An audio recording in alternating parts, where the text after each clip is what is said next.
By election जब आता है तो उसमें पॉलिटिकल पार्टी सब आके अपना दंगल अखाड़ा लगा लेते हैं। मैं सारे मीडिया कर्मी जो यहाँ बैठे हैं अड़ोस पड़ोस से, खास करके गोहाना से, मैं सबका धन्यवाद करता हूँ कि आप बहुत बढ़िया तरीके से, चाहे पक्ष है विपक्ष है, हर एक को अपनी बात और लोगों तक पहुँचाने में, वोटर्स में प्रदेश के आपका क्रेज क्या है। मैं आपसे बताऊं कि मैं जब नहीं आया था तब कोई गोहाना पे कवरेज आता था तो मैं देखता था, चाहे वो यूट्यूब पे आ गया चाहे इस पे आ गया। मतलब एक कुदरती बात है कि आदमी सबसे फीडबैक लेना चाहता है। तो मैं इसके लिए बधाई देता हूं कि आप बहुत सजग होकर सारा बहुत अच्छे तरीके से कवरेज आपका आ रहा है। मैं जो घुमाऊँ, पहले घुमा रहा अब घुमाऊँ, उसमें एक बात देखता हूँ कि चुनाव में शुरू में एक साइकोलॉजिकल है, सब जगह ऐसा होता है कि शुरू में कहते हैं विपक्ष आगे है, विपक्ष आगे है, पर जब चुनाव नज़दीक आता है, जैसे जैसे डेट नज़दीक आती है तो फिर लोग सरकारी पक्ष की तरफ आना शुरू कर देते हैं। उसके अलग अलग कारण हैं कि कोई कहीं दुनिया में स्वार्थ नहीं है तो झूठ बोलता है। हर आदमी देखता है, मैं जो इलाके में समझ लोगों से पकड़ पाया हूँ कि हमने वो एमएलए नहीं बनाना जो 5 साल तनख्वाह ले या पेंशन ले अपने घर जाए। हमें वो चाहिए जो विकास करे, इलाके का काम करे। यहाँ श्री कृष्ण हुड्डा मेरे साथ विधानसभा में हम रहे हैं। हम पहले इकट्ठे लोकदल में भी थे, बाद में कांग्रेस में भी चले गए। मैं इंडिपेंडेंट हो गया, वो कांग्रेस में रहे। आज हमारे बीच नहीं है। शरीफ आदमी थे, 15 साल आंख बंद करके वो कांग्रेस के साथ रहे। जब लोकदल में थे तो लोकदल के साथ रहे। वो आदमी कभी ना पद मांगा, ना कभी मिनिस्ट्री मांगी, ना कभी पर्सनल काम। वो बस मौज हो रही है, बस एक शब्द के बिना दूसरी बात बोलते ही नहीं थे। कांग्रेस पार्टी ने उनको टिकट नहीं दी। किशन सिंह सांगवान यहाँ से लोकसभा के मेंबर थे, 2-3 बार यहाँ से बने, एमएलए भी बने, उन्हें टिकट नहीं दी। मैं कांग्रेस में बैठा था, सबसे बड़ी भीड़ करता था, सबसे ज़्यादा जो पहले स्टेट के 2-4 आदमी थे उसमें एक नाम था, मुझे भी टिकट नहीं दी। तो कांग्रेस पार्टी का भरोसा नहीं कब किसको क्या कर दे। एक प्रदेश में, देश में विकल्प आता है। माफ़ करना, मीडिया के पढ़े लिखे लोग हैं, हमेशा वोट चेहरे को पड़ती है। मैं पिछले अमेरिका के चुनाव में, मैं थोड़ा सा अलग हटके जा रहा हूँ, मैं हिलरी क्लिंटन का सपोर्टर था, इस करके कि वो लेडी जीतनी चाहिए, वाइस प्रेसिडेंट था। ट्रंप का बाई फेस थोड़ा सा मुझे नहीं जच रहा था, अपील नहीं हो रही थी, पर पूरे वर्ल्ड वाइड भी सबकी सपोर्ट हिलरी क्लिंटन के ज़्यादा साथ थी। पर उसके बाद भी लोगों ने ट्रंप को बना दिया। हमारे आदरणीय मोदी जी, नरेंद्र भाई मोदी जो अब देश के प्रधानमंत्री हैं, केवल चेहरे को वोट मिला है, नहीं है तो मुझे आप बता दो, मेरी बात को क्वेश्चन कर लो। 1984 के बाद, मतलब 16 साल पिछले लगाओ और 14 में सरकार आई, 14 साल ये लगा लगो, 30 साल के बाद एक पार्टी को सिंगल अगर बहुमत मिला तो नरेंद्र भाई मोदी को मिला था। मैं तो तब कांग्रेस में था, पर आत्मा तो अपने आप जाती है ना, जहाँ कुछ दिखे वहाँ जाती है। हर जगह आप भी मीडिया वाले बैठे हैं, झूठ नहीं बोलना। आपका भी ये था कि वाराणसी की रैली देखी, पटना की देखी, हैदराबाद की देखी, और ऐसा समय आया था कि लोग ताश खेलते थे, पत्ते फेंक देते थे। जिसने बाहर जाना था वो कैंसिल कर देता था कि मोदी जी की रैली है। एक क्रेज था, लोगों ने चेहरे को वोट दिए। अब मैं बता रहा हूँ, राहुल गांधी, मेरा उनसे कोई व्यक्तिगत विरोध नहीं, एक पार्टी के जो फेस है मैं उसकी बात कर रहा हूँ। हरियाणा में कांग्रेस फेस शैलजा जी हैं, क्या उम्मीद रखते हो आप? वहाँ जो फेस है वो राहुल गांधी है। कांग्रेस पार्टी जिसका एक इतना बड़ा इतिहास था, उसे 40 पे ले आए, 44 पे ले आए, अगली बार 28-30 पे आ जाएगी। जब यूपी की 80 लोकसभा में एक रायबरेली आई, अमेठी भी नहीं ले सके, तो क्या उम्मीद करें वो यहाँ कोई देख लेंगे? उन्होंने अपने तरीके की राजनीति करती है। कांग्रेस में ठीक आदमियों को रख नहीं सके, मैं आपको पुराने इतिहास पे ले चलता हूँ, आधा मिनट लगेगा। आचार्य कृपलानी कांग्रेस में थे, कांग्रेस छोड़ के चले गए। जयप्रकाश नारायण कांग्रेस में थे, कांग्रेस छोड़ के चले गए। जो चरण सिंह कांग्रेस में थे, कांग्रेस छोड़ के चले गए। बाबू जगजीवन राम कांग्रेस में थे, जो बेस वाले आदमी थे, जिनका आधार था, वो पार्टी छोड़ के चले गए। जो देवीलाल कांग्रेस छोड़ के चले गए, जो बंसीलाल कांग्रेस छोड़ के चले गए, जो भजनलाल कांग्रेस छोड़ के चले गए। इस कांग्रेस में किसी भी स्वाभिमानी आदमी को, किसी भी गैरत के आदमी को जगह नहीं है। इस करके कांग्रेस अपने आप ही उखड़ती गई। बीजेपी एक विकल्प बनना था। जो विकल्प बन जाता है राष्ट्रीय, वो बहुत साल चलता है। माफ़ करना, कहीं 4 सीटें यहाँ कम हो जाएगी तो बंगाल में आ जाएगी। बंगाल एक तरफा होता जा रहा है। उड़ीसा में एकदम बदलाव आता जा रहा है। उड़ीसा में बीजेपी नहीं थी, बीजेपी बढ़ती जा रही है। आहिस्ता आहिस्ता कल को रजनीकांत इधर घूम गए तो तमिलनाडु भी एक तरफा हो जाएगा। तो देश का अगला विकल्प बीजेपी बन गई। और इस करके यहाँ अब हम लोकल कैंडिडेट पे आए। मेरा किसी से विरोध नहीं, मैंने कांग्रेस के कैंडिडेट को देखा भी नहीं, पर एक नरवाल बरादरी से है। मेरा कोई, मैं व्यक्तिगत टिप्पणी नहीं करूँगा, पर अगर फेस को देखें तो मैं मीडिया वालों से कहता हूँ, आप भी ठीक जवाब देना मेरी बात का। योगेश्वर दत्त को तो सब जानते हैं, और अब 15 साल पहले से जानते हो। लंदन में जीता, दोहा में जीता, जापान में, टोक्यो में जीता, आपका वाशिंगटन में जीता, हर जगह कुश्ती में उसने नाम करा। गोहाना का, यहाँ का नहीं, हरियाणा में। उस दिन तो भूपेंद्र सिंह हुड्डा भी कहते थे कि मेडल हरियाणा के घने आए हैं। ये बात गलत है तो बता दो। तो भाई अगर चेहरे को देखे तो योगेश्वर दत्त को तो सारे जानते हैं। उस आदमी ने गोहाना का नहीं, हरियाणा का नाम भी बनाया है। और जो सामने चेहरा है उसे आप माफ़ करना, मुझे पता नहीं आप ठीक कहेंगे कि नहीं कहेंगे, पर 15 दिन पहले आप जानते नहीं थे कि कौन है। गलत कह रहा हूँ कि ठीक कह रहा हूँ? एक बात का तो जवाब दे दो।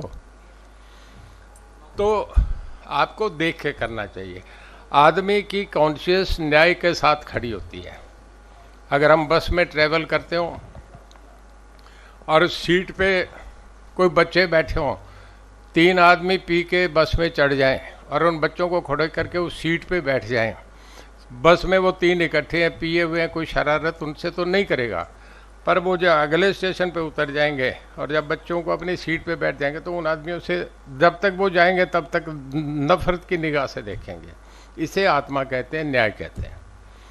तो हर आदमी देख के आता है। हल्के में विकास चाहिए, हल्के में काम चाहिए। माफ़ करना, भूपेंद्र सिंह जी हुड्डा मेरे दोस्त हैं, हम क्लास फेलो भी रहे हैं। भूपेंद्र सिंह हुड्डा और मैं इस 3 तारीख के बाद यहाँ नहीं आएंगे। कभी कोई ब्याह शादी में कोई बहुत नज़दीकी हो बुला लिया तो दूसरी बात है, बाकी पॉलिटिकली मंच नहीं लगेगा, गांव में नहीं आएंगे। लोग सब समझते हैं कि क्या होना है, हमें इलाके के काम कराने हैं। मैं आपसे एक बात का पूछ रहा हूँ कि बड़ौदा में अब जब हम सब काम में लग रहे हैं, अगर बड़ौदा के लोगों ने चुनाव में बीजेपी को जिता के यहाँ से योगेश्वर दत्त एमएलए बन के जाते हैं, किसी भी मंत्री पे कोई पहुँच गया कि मैं बड़ौदा से आया हूँ, तो मैं रानिया वाले को छोड़ दूंगा। कंवरपाल सिंह जी अपने यमुनानगर वाले को छोड़ देंगे। विज साहब अम्बाला वालों को कहेंगे रुक जाओ भाई, एक बार बड़ौदा वाले आ रहे हैं। आपकी इज्जत बनती है, आपका सम्मान बनता है। और मैं सारे एंगल से ये देख रहा हूँ। गांव में गया हूँ, बहुत लोग कांग्रेस में नाराज हैं, वो कांग्रेस को मन से तो वोट नहीं दे रहे। हमारा सैबोटाज नहीं है, उनके यहाँ सैबोटाज भी है। और मैं समझता हूँ कि अगले 2 दिन में इलेक्शन बहुत जमेगा और आप ये कह देंगे कि टफ फाइट होगी और ये भी मानेंगे कि बीजेपी का अब एज चल रहा है। तो मेरा ये निश्चित रूप से मानना है कि लोग उसके साथ चलते हैं जहाँ समय वो रफ्तार को पकड़ते हैं। हम चुनाव जीतेंगे, निश्चित रूप से जीतेंगे। बीजेपी यहाँ से चुनाव जीत के जाएगी, कोई फर्क नहीं पड़ता। मध्य प्रदेश में 28 एमएलए कांग्रेस छोड़ के गए, आज वो सिंधिया साहब के कैंप से वो अब बीजेपी से चुनाव लड़ रहे हैं। इन बातों से कोई फर्क नहीं पड़ता। जब जो बंसीलाल चीफ मिनिस्टर थे मेरे फादर चो देवीलाल रोडी बाई इलेक्शन लड़े और हरसरूपुरा महम लड़े, दोनों जीत गए थे। दोनों जीतने के बाद भी चो बंसीलाल की सरकार चलती रही। सरकार तो यहाँ से पहले वाला एमएलए भी तो कांग्रेस का था, पहले 31 से 30 हो गए, 30 से फिर 31 हो जाए, इससे कोई फर्क नहीं पड़ता। पर अगर यहाँ से जीत के 40 से 41 होता है तो आप ये समझो कि यहाँ का विकास 40 गुना तेज हो जाएगा। अब आप मेरे से कोई सवाल पूछना चाहें वो पूछें, मैं तो अपील करने आया हूँ। हाँ, कोई पूछे, एक पूछे पर उसका जवाब हो जाए, दूसरा पूछ ले। चौटाला साहब, आप बार बार ये कह रहे हैं, इधर मैं अनुज। हाँ जी भाई, इस सीट का कोई फर्क नहीं पड़ रहा है। हाँ जी, उनको भी नहीं पड़ रहा है, आपको भी नहीं पड़ रहा है, आपकी सरकार में भी कोई दिक्कत नहीं है, तो फिर ये ताम झाम क्यों है? ठीक है जी, मैंडेट आएगा जो आ जाएगा, उसमें क्या दिक्कत है? ताम जाम तो नहीं, इलेक्शन में कंपेन तो करते हैं। अब हम सारे महारथी हैं, सारे चुनाव लड़े हैं, घर कैसे बैठ जाए, जब चुनाव होता है सब के आएंगे, उनके भी आएंगे, हमारे भी आएंगे। अगर यहाँ से हारते हैं, आपने कहा कि जीतेंगे तो बड़ौदा को प्राथमिकता दी जाएगी, अगर हारते हैं तो यहाँ विकास ठहर जाएगा आपके हिसाब से? फिर नहीं, मैं ये नहीं कहता। नहीं, आप उन्हें पूछ रहे तो आप बीच में नहीं आए एक बार प्लीज। देखिए, हार जीत तो लोग करेंगे, आपके मेरे हाथ नहीं है। हम तो अपनी बात कहते हैं। आदमी अच्छा सोचता है, कभी बुरा नहीं सोचता। आप जब चलेंगे तो नदी पार करने का करेंगे, ये तो नहीं सोचेंगे कि डूब जाएंगे। हम ये नहीं सोच रहे कि यहाँ हारेंगे, हम तो जीतने का कर रहे हैं। मैं जीतने की बात कर रहा हूँ, जीतने के बाद हम विकास करेंगे। इसी कड़ी में सर अगला सवाल यहाँ से। सर यहीं से। हाँ, पूछिए। आपने कहा कि चढ़ते सूरज को सलाम करो, आपके जिस पूरे वक्तव्य का मतलब ये आ रहा था कि मैं सलाम की बात कोई शब्द एक भी नहीं इस्तेमाल हुआ। देखिए सर, आपने कहा कि जो जिसका नाम है तो उसको वोट जाता ही है। जैसे आपने मोदी जी का भी जिक्र किया, अब योगेश्वर दत्त को भी सब जानते हैं, तो इसलिए उनकी तरफ वोट जाए, आप ये कह रहे हैं। और अगर वो जाएंगे तो वो फिर चंडीगढ़ आएंगे या किसी मंत्री के पास, जब बड़ौदा के लोग जाएंगे तो पहले बड़ौदा के लोगों को अटेंड करेंगे। अगर वही बात है कि अगर नहीं यहाँ से लोग जिताते हैं, तब बड़ौदा के लोग किसी मंत्री के पास जाएंगे, तब क्या उनको लाइन में खड़ा करेंगे या फिर क्या? नहीं, मैं मेरी टिप्पणी करूंगा कि अगर मेरे पास आएंगे तो कहेंगे भी कोई नहीं, तुमने हमारा बहुत साथ दिया, पिछली बार से हमारे ज़्यादा वोट आए, पिछली बार हुड्डा साहब। अब मैं कई गाँव में गया हूँ जहाँ कह रहे थे पिछली बार इन गाँव में कांग्रेस जीती थी, अब कहते हैं बीजेपी जीतेगी। मेरे गणित में तो ये आएगा, जो आप सवाल कर रहे हैं वो सवाल रहेगा नहीं। इस चुनाव के बाद लोग हम जीत के निकलेंगे। हार के भी अगर हम जाते हैं, यहाँ से कोई जाएगा तो मेरे घर में स्वागत होगा, काम हो गए। चौधरी साहब, मैं प्रमोद शर्मा आपसे ये जानना चाहता हूँ कि जहाँ तक आप जो है क्लासमेट रहे हैं भूपेंद्र सिंह हुड्डा के, विनोद शर्मा के, और आप तीनों जो है गवर्नमेंट कॉलेज चंडीगढ़ में थे, मेरे ख्याल से क्लासमेट थे, और हुड्डा साहब के पहले मंत्रिमंडल में आप तीनों जो है मंत्रिमंडल में थे। हालांकि आप विधायक नहीं बने थे, आपको कैबिनेट मिनिस्टर बना गया था प्लानिंग कमीशन बोर्ड का। हाँ। तो अब भी आप जब मंत्री हैं निर्दलीय विधायक बन के, तो मुझे बताइए उस टाइम अच्छे काम हुए थे, आज अच्छे काम हो रहे, क्योंकि उस टाइम आप जो है खुद प्लानिंग कमीशन बोर्ड के चेयरमैन थे। तो उस समय कुछ काम हुए थे या अब ज़्यादा काम हो रहे हैं?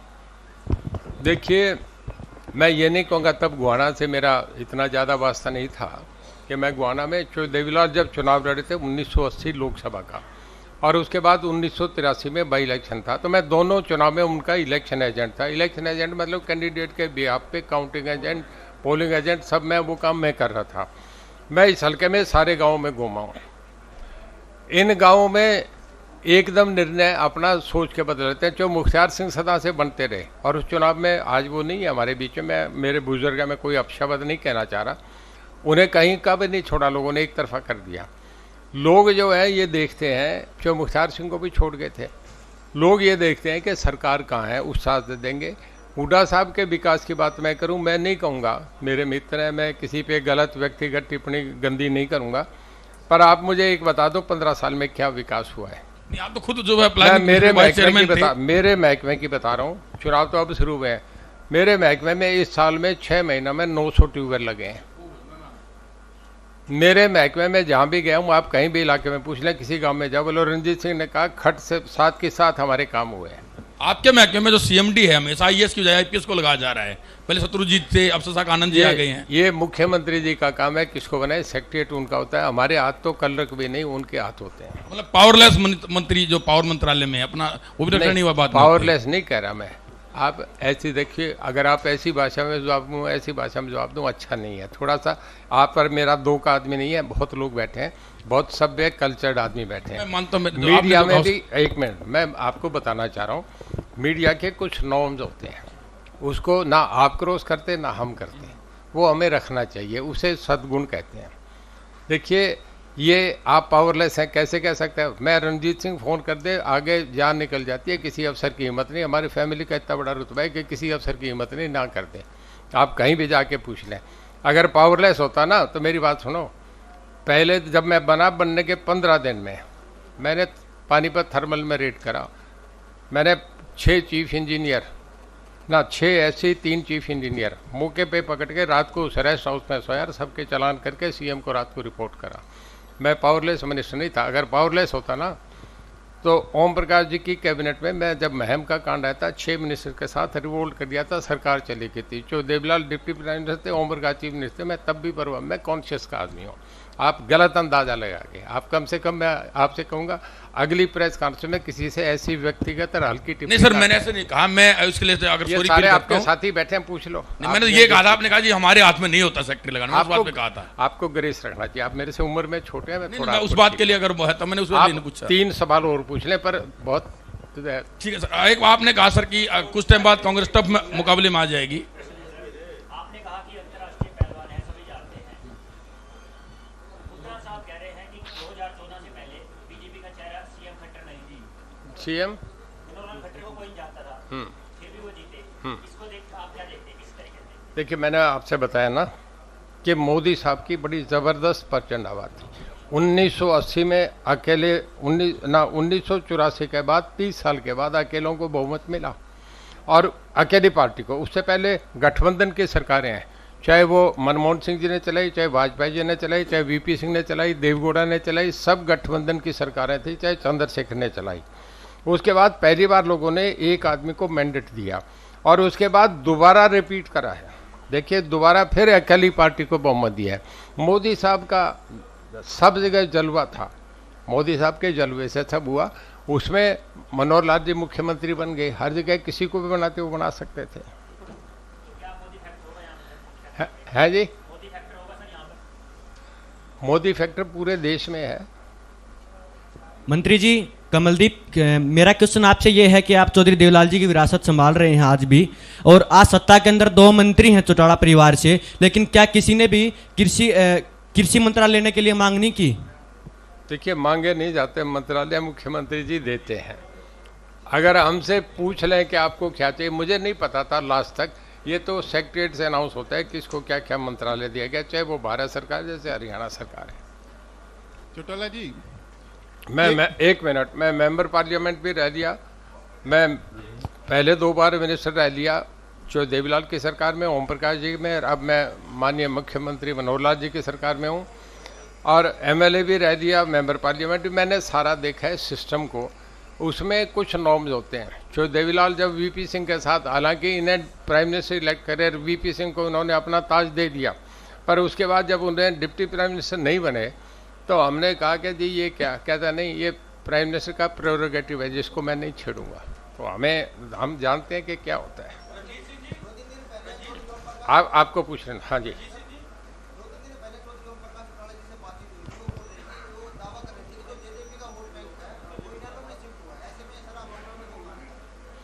देखिए, जेजेपी के, आज जहाँ चाय पी के आऊँ, जेजेपी का झंडा लग रहा था, बीजेपी के वोट डाल रहे हैं। तो अब हमारे बड़े भाई हैं, वो कुछ भी कह सकते हैं, मेरे लिए भी कह सकते हैं, उनके लिए भी कह सकते हैं, आदरणीय हैं, पर मैं नहीं समझता कोई जेजेपी के साथ जो वोट चला गया। अब मैं लोकदल ये छोड़ के आया हूँ, मैं उसके बाद लोकदल को वोट नहीं दिया, मैं कांग्रेस में था, कांग्रेस के साथ। अब जब मैं इंडिपेंडेंट जीत के आया, मुझे माननीय मुख्यमंत्री जी का फ़ोन आया, चुनाव हो गए थे, कांग्रेस ने टिकट नहीं दी, मैं इंडिपेंडेंट लड़ा, कि चो साहब आपको बधाई दे दूं, आप जीत रहे हैं। मैं कहने लगा जी, जब स्टेट का इलेक्टेड 1 नंबर चेयर पे बैठे मुख्यमंत्री मुझे ये कह रहे हैं तो मैं मेरी जीत को सुनिश्चित करता हूँ और आपको धन्यवाद करता हूँ। कहने लगे हमें अच्छे आदमी चाहिए, आप हमारा साथ देंगे। मैं कहने लगा जी, कांग्रेस की अगर 61 भी आ गई और बीजेपी की 28 आई तो मैं कांग्रेस 61+1 नहीं होऊंगा, 28+1 रहूँगा। कारण मेरा अपना है, कि जिस खिड़की पे मुझे टिकट नहीं दिया, मैं चौधरी देवलाल का बेटा हूँ, मैं इतना अपमानित नहीं हो सकता कि मैं दोबारा उनके दरवाजे खड़ा हूँ। मैं आपके साथ हूँ। चौटाला जी, चौटाला जी, हाँ जी, आपने कहा शुरू में कि ना स्वार्थ होता है हर चीज में। है जी। आपने कहा कि स्वार्थ होता है, तो यहाँ पे बड़ौदा हल्के के मतदाताओं को स्वार्थी बताया जा रहा है। क्या स्वार्थी? हाँ, नहीं, स्वार्थी नहीं कहा। मैंने ये कहा है कि हर आदमी का अपना सामने का एक कैरियर का एक सपना होता है। हर आदमी अपना कहीं भी बैठता है। मैं किसी बस में बैठूंगा तो ये देखूंगा जल्दी कौन सी पहुंचाएगी। मेरे ये स्वार्थ नहीं होता, मेरी सोच होती है कि मेरे सामने ठीक क्या है। उनके सामने बहुत सारे सवाल है। एक सवाल ये है कि इलाके का विकास कैसे होगा, तो उसमें देखेंगे तो बीजेपी कर सकती है, कांग्रेस नहीं कर सकती। अच्छा मेरा दूसरा सवाल ये है, आपने ये कहा कि लोग कांग्रेस से नाराज हैं, तो बड़ौदा हल्का तो पूरा कृषि आधारित हल्का है, तो लोग तो भाजपा पार्टी से भी कृषि कानूनों को लेकर किससे नाराज हैं? आपने कहा कि लोग हैं कांग्रेस पार्टी से नाराज हैं। बड़ौदा जो हल्का है वो पूरा कृषि आधारित देश है, तो कृषि कानून को लेकर तो मतदाता बीजेपी पार्टी से भी नाराज है, फिर उनको कोई और विकल्प चुनना चाहिए। देखिए मैडम, मैं 10 साल पुरानी बात नहीं कह रहा, मैंने पहले वो भी कही। मैं आपसे एक बताता हूँ, 1.5 साल पहले जब चुनाव हुआ तो एक सिवाय मेरे ख्याल में बड़ौदा, बाकी सब हल्कों में कांग्रेस हारी थी और हुड्डा साहब जैसे चेहरे को हरा दिया था। तो ये तो बेचारे कल के नए चेहरे हैं। चौटाला जी, हाँ जी, और पूछे, कौन पूछ रहे थे? एक है ना, जैसे हुड्डा साहब का कहना है, थोड़ा माइक साथ नहीं दे रहा, आप या जोर से हेलो। बोलें या आगे आ जाएं। हुड्डा जी का कहना है अब जो ये मीटर लगाए हुए हैं वो गांव में भी चलते हैं, इनको जैसे हमारी सरकार आएगी तो इनको घर के अंदर लगाएंगे। कैसे चलते हैं ये मीटर? गांव में भी, जैसे धूप है ना, धूप में भी चलते हैं ये मीटर। हाँ, तो जैसे हमारी सरकार आएगी तो ये इनको सबको अंदर लगाएंगे। नहीं, वो तो क्या- हुड्डा साहब का अंदाजा गलत है। हमारे जो वो है ना प्लेट्स जो है, सौर ऊर्जा की प्लेटें हैं, वो धूप में चलती हैं। मीटर तो मीटर के हिसाब से ही चलता है। मंत्री जी, आपने कहा कि अभी जो है मामला जो है अटका हुआ है, फिर जो कांटे का मुकाबला होगा, आखिर में चुनाव जीत जाएंगे। तो आज क्या माहौल देखते हैं? आप गांव में घूमे हैं, आज क्या माहौल लग रहा है? मैं देख रहा हूँ जी, पलटता जा रहा है। कल मुख्यमंत्री जी आएंगे, उनके आने के बाद इलेक्शन एकदम तेजी से पलटेगा जी। चौटाला साहब, आप बड़ौदा हल्के के अंदर बुटाना के अंदर दो पुलिस वालों की हत्या हुई थी, उस मामले में 2 लड़कियों को गिरफ्तार किया था। आज उनकी मदर ने चंडीगढ़ में प्रेस कॉन्फ्रेंस करके आरोप लगाए हैं कि उनकी बेटियों के साथ पुलिस ने बलात्कार किया और करनाल जेल के अंदर उनकी हालत जो है वो बिगड़ती जा रही है, लेकिन जेल प्रशासन कोई सुध नहीं ले रहा। आप जेल मंत्री हैं, क्या इसके ऊपर एक्शन लेंगे? देखिए, मैं अभी हल्के में था, मुझे पता नहीं किस प्रेस कॉन्फ्रेंस में क्या कहा है, पर अगर जेल मंत्रालय से कोई भी बात होगी तो 100% निश्चित रूप से न्याय मिलेगा। आप चाहे मेरे से, मैं जब चंडीगढ़ चला जाऊं तब मेरे से पूछ लें, अगर आप शाम को मुझे टाइम दें तो आपके सामने डीजीपी से बात कर लूँगा। हमारे यहाँ कभी गलत काम नहीं होगा। चौटाला साहब, सर, आपका हरियाणा की सत्ता में आपका और आपके परिवार का काफ़ी योगदान रहा है, और अब भी आप मंत्री हो, तो बीजेपी वाले अक्सर बात करते हैं 53 साल के इतिहास में काफ़ी पीछे धकेल दिया है कांग्रेस ने हरियाणा को और दूसरी पार्टियों ने। थोड़ा सा आप जोर से पूल के पूछ लें। सर, आप काफ़ी टाइम तक आपका परिवार भी सत्ता में रहा है, आप भी सत्ता में रहे हैं, तो आप जिस मंच पे बैठे हैं आज भाजपा वाले पे और जजपा वाले पे, अक्सर मैं जजपा की बात नहीं करूँगा, भाजपा वाले कहते हैं कि 53 साल में हरियाणा को काफ़ी पीछे धकेल दिया गया है। तो आप मानते हो कि आपने अपने प्लान में जो पीछे की योजनाओं में काम नहीं किया? तो अगर मानते हो तो यहाँ फिर ऐसी बातें सुनने आपको पसंद आती हैं?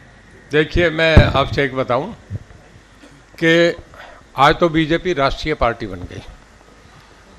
पहले भी जब हरियाणा में जब भी कांग्रेस का विकल्प कोई बना है, जो देवीलाल 2 बार चीफ मिनिस्टर बने, तीसरी बार भी जो तपासी का मामला हो गया था तब भी बहुमत जो देवीलाल के साथ था, और तीनों बार बीजेपी के साथ अलायंस थी, तब सत्ता में आए थे। जो बंसीलाल कांग्रेस छोड़ के गए, जब बीजेपी से अलायंस हुई तो जो बंसीलाल भी बीजेपी के अलायंस से कांग्रेस में आए थे। हरियाणा में जिसने भी रूल करा है कांग्रेस से बाहर, वो बीजेपी के साथ सत्ता में आया है। आप अपनी आवाज तेज कर लें या मेरी सुन रही है आप भी जरा माइक। हाँ सर, मेरा क्वेश्चन ये है, आपका जो आपके परिवार का दूसरी पार्टियों का हरियाणा डेवलपमेंट में योगदान रहा है या नहीं रहा है? तो बीजेपी वाले 53 साल के ऐसा क्यों कहते हैं कि इन्होंने विकास ही नहीं किया? देखिए, इतिहास कभी सच्चा नहीं होता। मैं आपको बताऊं, एक मैं टिप्पणी पे चला जाऊंगा।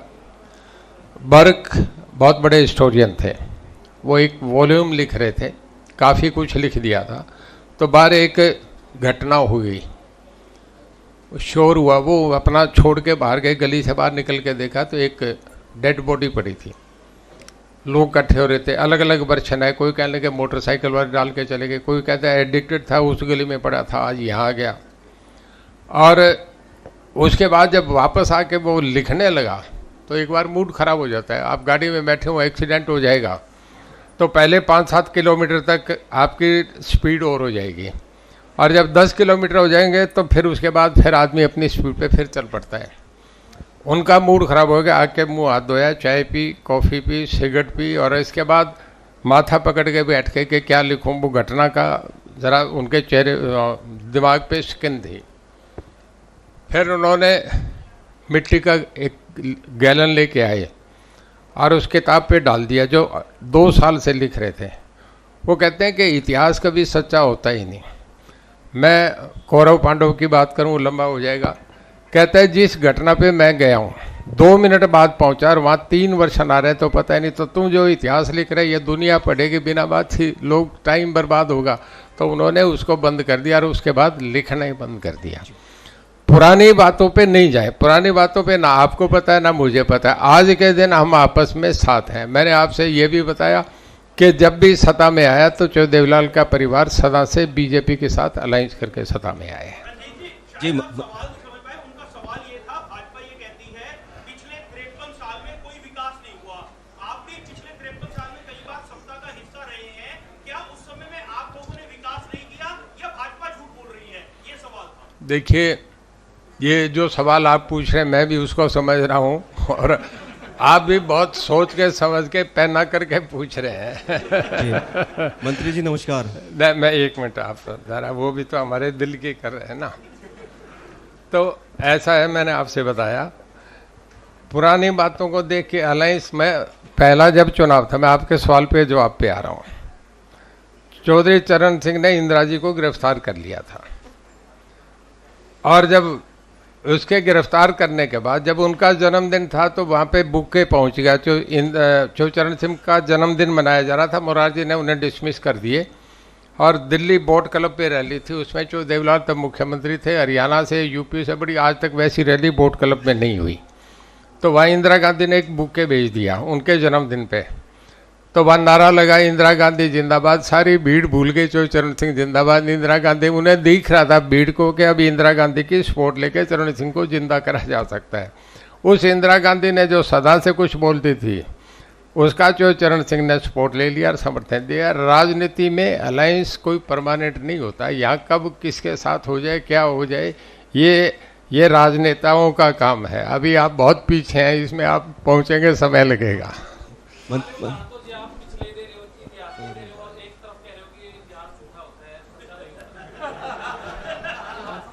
खड़े होके पूछ लो। आप कह रहे हैं कि इतिहास सच्चा नहीं होता। वो सारे जितने उदाहरण दिए आपने इतिहास के लिए, उनको समझाने के लिए मुझे ये कहना पड़ा। जी मंत्री जी नमस्कार। हाँ जी, मैं राहुल आर्य युवा बोलेगा से। आप जनप्रतिनिधि हैं तो मेरी नैतिक जिम्मेदारी बनती है, चाहे मैं बेशक पहली फर्स्ट लाइन में बैठा हूँ, मैं आपसे खड़ा होकर सवाल पूछूं। आपने फेस की बात की, आपने कहा कि योगेश्वर दत्त का बहुत बड़ा फेस है, बहुत बड़ा चेहरा है। योगेश्वर दत्त से बड़ा चेहरा सचिन तेंदुलकर भी थे, योगेश्वर दत्त से और बड़ा चेहरा अमिताभ बच्चन भी थे।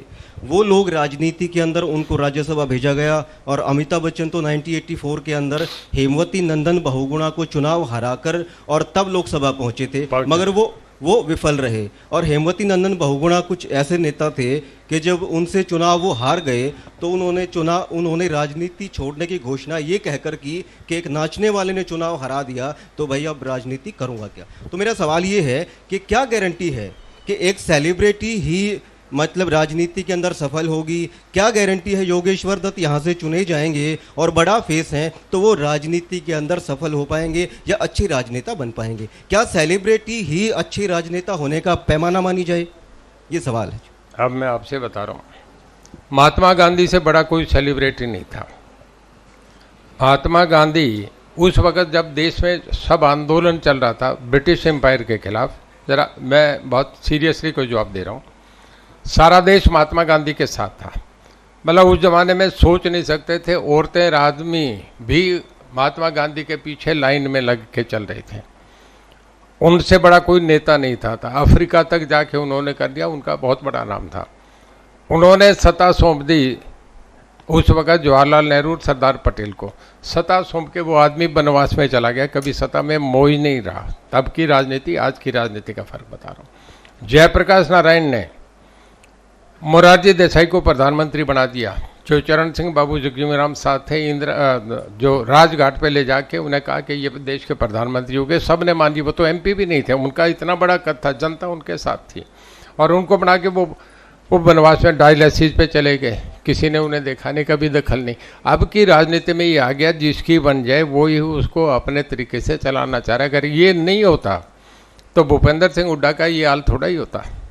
आज रणदीप सुरजेवाला को तो सब कुछ बना दिया, कभी अहमद पटेल को ये पोजीशन नहीं दी जो रणदीप सुरजेवाला को दे दी। कोर कमेटी का मेंबर और एआईसीसी प्रेसिडेंट के politically adviser, general secretary, CWC का मेंबर और कर्नाटक स्टेट के इंचार्ज। हुड्डा साहब तो कहीं भी नहीं है। अब जो इस तरीके की आ गई, ये राजनीति बदल गई हर समय के। आप 10 साल के बाद शादियों के पैमाने बदल जाते हैं, मकानों के डिज़ाइन बदल जाते हैं। अब मैं आपसे बता रहा हूँ, जो आप सेलिब्रिटी की बात करें, कोई सेलिब्रिटी ने क्लिंटन की वाइफ को हरा दिया। मतलब ये है कि जब एक चेहरे की बात करते हैं, पॉपुलर चेहरे की बात करी, सेलिब्रिटी आता है दूसरे ढंग से। सेलिब्रिटी वो अपने फील्ड में थे। मोदी जी सेलिब्रिटी थे कांग्रेस की इनकम्बेंसी के खिलाफ। जो अन्ना हजारे का आंदोलन रहा, उस अन्ना हजारे आंदोलन को वो पकड़ गए और उन्होंने देश के सारे लोगों को समझाया, विश्वास दिलाया, लोग उनके साथ हो गए।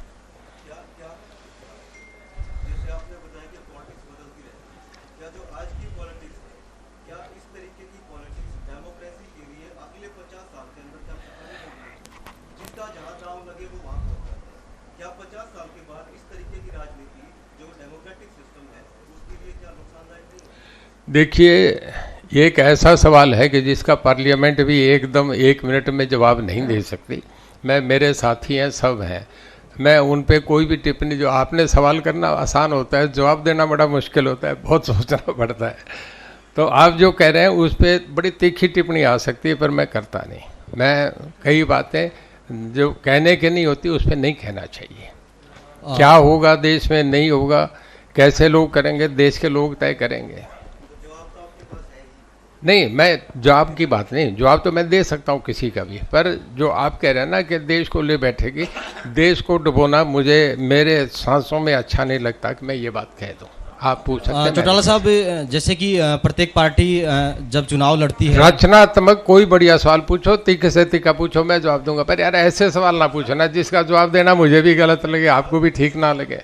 चौटाला साहब, जैसे कि लगातार चुनाव जब आता है, चुनाव आने के दौरान घोषणा पत्र और दावे किए जाते हैं, लेकिन कहीं ना कहीं वो धरातल पर नजर नहीं आते और कहीं ना कहीं नेता लोग हैं वो बसते नजर आते हैं। क्या चुनाव आयोग के पास ऐसा अधिकार नहीं होना चाहिए जो दावे और वादे करते हैं उनके खिलाफ कार्रवाई करे?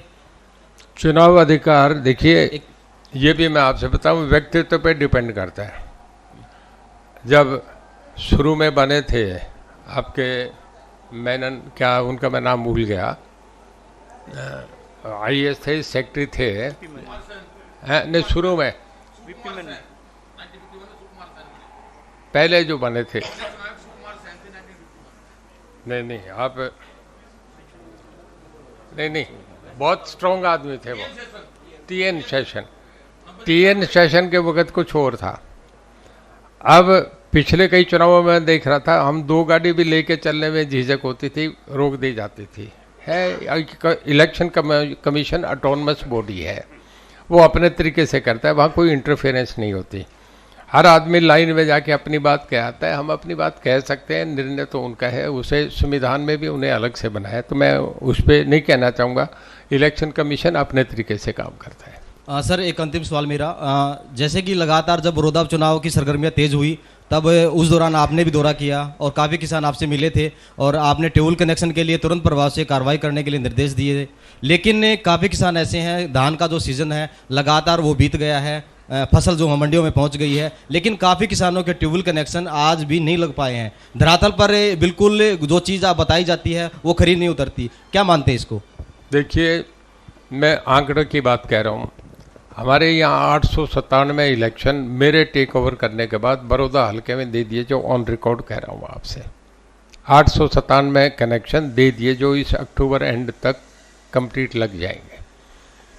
ये थोड़ा आंकड़ा नहीं है, अगर हम स्टेट का गिने तो एक हल्के में 897 बहुत बड़ा फिगर होता है। नंबर दो मैं अगली बात कह रहा हूँ। पहले में और अब में देखें, अभी 18 गांवों में 16 गांवों में 24 घंटे बिजली जा रही है, और उसके बाद 10 गांवों में 18 घंटे जा रही है, बाकी 28 गांवों में 16 घंटे जा रही है, जो कभी भी नहीं जाई। हम छोटे थे, बिजली मुझे आपकी बात मैं काटना चाहूँगा, माफी चाहूँगा। आप एक बार में सारा सवाल पूछ लें। मैं ये कहना चाह रहा हूँ, जैसे कि आपने बताया कि बिजली जो है गांव में 18 घंटे 20 घंटे एक आंकड़ा जो है आपने। आप कह रहे हैं कि नहीं आ रहे, मैं कोरोना का टाइम था, पूरी इंडस्ट्री घाटे में, एयरलाइंस घाटे में, सब आपके मॉल्स घाटे में, सब बाजार घाटे में, हर जगह पूरा रिसेशन था, वर्ल्ड वाइड था। इससे ज़्यादा बुरी महामारी नहीं आ सकती थी। हमारा जो बिजली पावर आप डिस्कॉम कह दें, हम इसमें भी प्रॉफिट में गए, हम मंदे में घाटे में नहीं गए। नंबर 2, मेरे आने के बाद बिजली में बहुत सुधार हुआ है। पहले कभी भी नहीं, जो अब मैं ये नहीं कहता सारी हट गई, पर 40% लाइनें जो दीवारों पे लग रही थी, मकानों पे लग रही थी, मैंने आते ही कहा कि मैं ये काम देखना चाहता हूँ 3 महीने में। ये तारें जो है ये मकानों पे नहीं लगनी चाहिए, खंबे जो ऊपर से जा रहे हैं, जो बीच से निकल रहे हैं, उन्हें टेढ़े खंबे उन्हें सीधे करो। और मैं एक और करने जा रहा हूँ कि जैसे पेड़ों पे नंबर लगा होता है, नंबरिंग होती है 437, 438 ऐसे ABC। हमारे पोल जब 2 महीने मई जून के आते हैं, उसमें तूफान आते हैं तो पोल टूट जाते हैं, हवाएं तेज़ होती हैं, अंधेरी के दिन होते हैं। उसमें जब पोल टूटते हैं तो ताकि कोई इसमें बेईमानी ना आए, इस करके कितने टूट जाते हैं, मांगे कितने जाते हैं, मैंने ये करा इन पोल पे भी नंबर मार्क कर दो। मैं इसमें बहुत इम्प्रूवमेंट करने जा रहा हूँ। बीच में मुझे तो चार्ज लिए ही 1 साल हुआ है, 14 को 1 साल हुआ है, बीच में 6 महीने कोरोना के जा रहे हैं। मुझे खुद को भी कोरोना हो गया था, अब 1.5 महीने से बाहर आए, 15 दिन मैंने भी क्वारंटाइन करके रखा। तो मेरा कहने का मतलब कि समय लगता है, कोई भी चीज़ आप एक स्कूल में भी जाएंगे तो उसको भी सुधारने में टाइम लगता है। मैं ये नहीं कहता कि एक ही दिन में मैं सारा कुछ बदल दूंगा, पर बिजली में बहुत इम्प्रूवमेंट है, पहले से बहुत ज़्यादा है। सर धर्मपाल वर्मा सर, तो साहब आपको हमने यहाँ 83 में काम करते देखा है नरेंद्र साहब के साथ। ये हल्का 1967 में बना, अब तक 13-14 चुनाव हुए हैं। लोगों ने अगर सोच समझ के फैसला लेने की बात अगर हम करें तो केवल 3-4 बार सरकार के साथ वोट दे के MLA बनाए हैं। तो अब हम कैसे मान लें, ये जैसे उल्टे फैसले लेते रहे कि अब कैसे मान लें कि ये इसी तरीके से सरकार के साथ जाएंगे? देखिए, आप हल्के में रहें, आप हल्के की ज़्यादा ठीक गहराई से आपने स्टडी कर रखी है, मैं आपको सुन रहा हूँ। बाकी इस पे मैं टिप्पणी तो नहीं करूँगा कि हल्के के लोग कैसे निर्णय। मेरा ये मानना है कि लोग समझते हैं कि 4 साल अगर विपक्ष का MLA बना देंगे तो खाली तनख्वाह के बिना कुछ भी नहीं है, बन जाएगा, हो गया MLA और सरकार का बनेगा तो फिर बहुत चीज़ें हैं जो आप एक बहुत अच्छी फैमिली से हैं, सबको पता है, पूरे हरियाणा जानता है, पूरा भारत जानता है। आपकी फैमिली में सबसे ज़्यादा अभी विधायक बने हुए 5 विधायक हैं आप, एक ही गांव से, एक ही फैमिली से। और आपने भी कहा कि भाई हुड्डा साहब की पावर कम कर दी गई, किसी की, वो तो एक बड़ी पार्टी थी, दूसरी थी, लेकिन आपकी तो घर की पार्टी थी। तो आपके राजनीति मतभेद होया कि मनभेद होया? ऐसा है। अगर मान लो ये राजनीति मतभेद नहीं होता तो क्या आप यहाँ बैठे होते, ये हरियाणा कहाँ बैठे होते? आपने पूछा सवाल, मैं जवाब देता हूँ। कई बार आदमी कॉन्शियस से करता है। ओम प्रकाश जी मेरे बड़े भाई, हम 2 ही भाई हैं आज, और मेरे से बहुत 10-11 साल बड़े हैं। वो चीफ मिनिस्टर थे, मैं उनकी सरकार में मंत्री था। मेजॉरिटी MLA मुझे चाह रही थी। फैसला था, जो देवलाल डिप्टी प्राइम मिनिस्टर थे, उन्होंने फैसला करा कि ओम प्रकाश मुख्यमंत्री बनेगा, मैंने मान लिया, उन्हें मुख्यमंत्री मान लिया। महम कांड का एक इलेक्शन आया था जिसमें गोलियां चली थी, चांदी बैंसी गांव में 8 लोगों की डेथ हो गई थी। मेरी कॉन्शियस नहीं मान रही थी, मैंने उस पर 6 मिनिस्टर, जिसमें जो वीरेंद्र सिंह थे उसमें रघुवीर सिंह कादियान भी थे, भगवान साई रावत थे, रण सिंह मान थे। मैंने उसमें लीड लिए और उस वक्त डिप्टी प्राइम मिनिस्टर जो देवीलाल थे, मेरे सामने बहुत बड़ा सवाल था कि जो तू करने जा रहा है, ये करने के बाद घर में कैसे जाएगा, माँ क्या कहेगी, बाप क्या कहेंगे, तू घर में घुसेगा कैसे। सरकार गिर रही थी। 6 मिनिस्टर के साथ मैंने लिख के भेजा था, we can not continue with the government which had a massacre booth capturing rigging within and we do disassociate. और हमने इस्तीफे लिख के भेज दिए थे, सरकार चली गई थी, याद है आपको। तो कई बार कॉन्शियस के फैसले होते हैं, उसमें मन भेद, परिवार भेद, नीति भेद ये नहीं देखे जाते। मेरी आत्मा मुझे कहेगी कि ये नहीं करना तो नहीं करूँगा, और तो मैं तो अपने तरीके से चलना। मैं तो अपने आप को राजनीति में बड़ा अपने आप को बचा के चलाऊँ कि कहीं भी स्वच्छ राजनीति करें, गंदे काम नहीं करें, ठीक लोगों में करके करें। इस करके आज 20 साल बाद भी मैं फिर जीत के आ गया हूँ। देखिए, लोग अपने तरीके से फैसले करते हैं। अगर बंधे हुए होते, अगर मजदूर बन के ही वोट दें, कभी कोई नहीं देता।